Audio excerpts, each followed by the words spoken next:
নমস্কার বন্ধুরা, রান্নাঘর থেকে আবার একটা নতুন ব্রেকফাস্টের রেসিপি নিয়ে চলে এলাম। তার জন্য দেখুন এখানে গাজর গ্রেট করে রেখেছি, ধনেপাতা কুচি, টমেটো কুচি আর লঙ্কা কুচি আছে, আর এখানে দুটো ডিম নিয়েছি। তা প্রথমে আমি একটা কড়াই বসিয়ে দিয়েছি। কড়াই এবার একটু তেল দেব।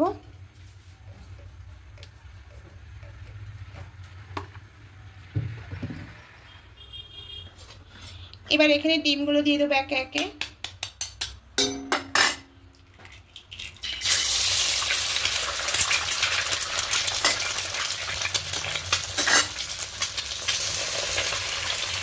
প্রথমেই ডিমগুলো আমি একটু ভুজিয়া করে নেব। এবার এখানে সামান্য একটু লবণ দিয়ে দেবো,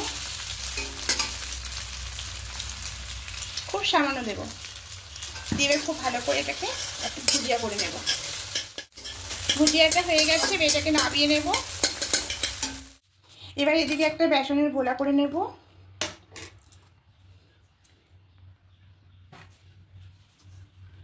এখানে 2 চামচ বেসন নিলাম, খুব পাতলা করে গোলাটা করব।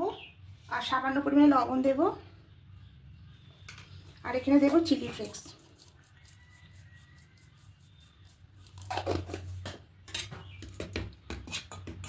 এবার অল্প অল্প জল দিয়ে একটা পাতলা মতো ব্যাটার তৈরি করে নেব।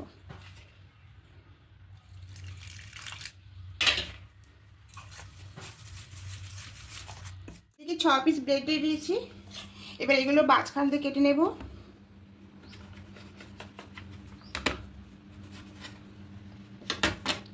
এইভাবে সব ব্রেডগুলো সবগুলো পিস করা হয়ে গেছে। এবার এদিকে যে গাজর কুচি, ধনেপাতা কুচি, টমেটো কুচি, লঙ্কা কুচি আছে, এটা একসঙ্গে মাখিয়ে নেব। এবার এখানে একটু সামান্য লবণ দেব।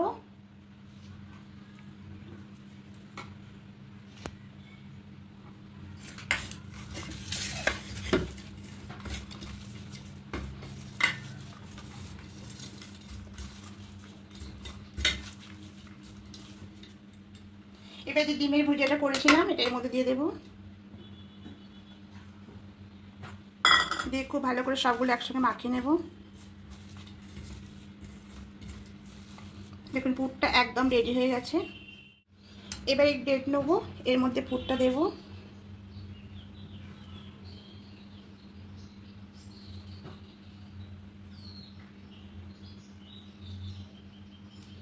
সামান্য একটু টমেটো কেচাপ দেব, আর একটা ব্রেড নেব। এইভাবে প্রত্যেকটা করে সবগুলো করে নিয়েছি। এদিকে বেসনের গোলাটাও রেডি হয়ে গেছে। এদিকে কড়াই বসিয়ে কড়াইয়ে তেল দিয়েছি। তেলটা হালকা হালকা একটু গরম করে নিয়েছি।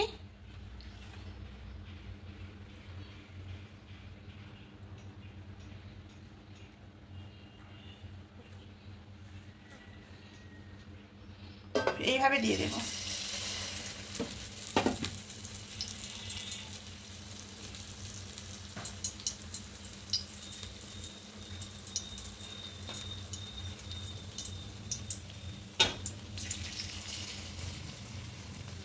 এবার এই পাঁচটা উল্টে নেব।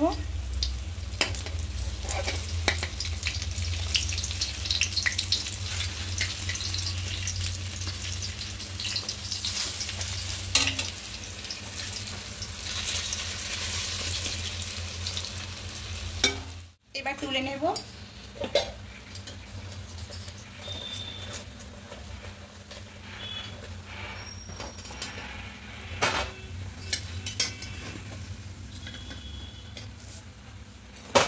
বাকিগুলো এভাবে সব পিসগুলো ভাজা হয়ে গেছে। এবার সাজিয়ে নেব।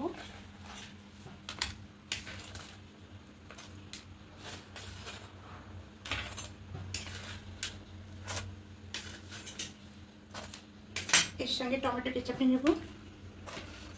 তো দেখুন বন্ধুরা, এইভাবে একবার বানিয়ে দেখবেন, খেতে খুব ভালো লাগবে আর খুব অল্প সময়ের মধ্যে হয়ে যায়। আর যদি আমার রেসিপিগুলো ভালো লেগে থাকে অবশ্যই কমেন্টে জানাবেন। আর নতুন বন্ধুর কাছে অনুরোধ করছি সাবস্ক্রাইব করে পাশে থাকার জন্য। আমি আরও নতুন নতুন রেসিপি আপনাদের সামনে নিয়ে আসবো। আজকের মতো টাটা।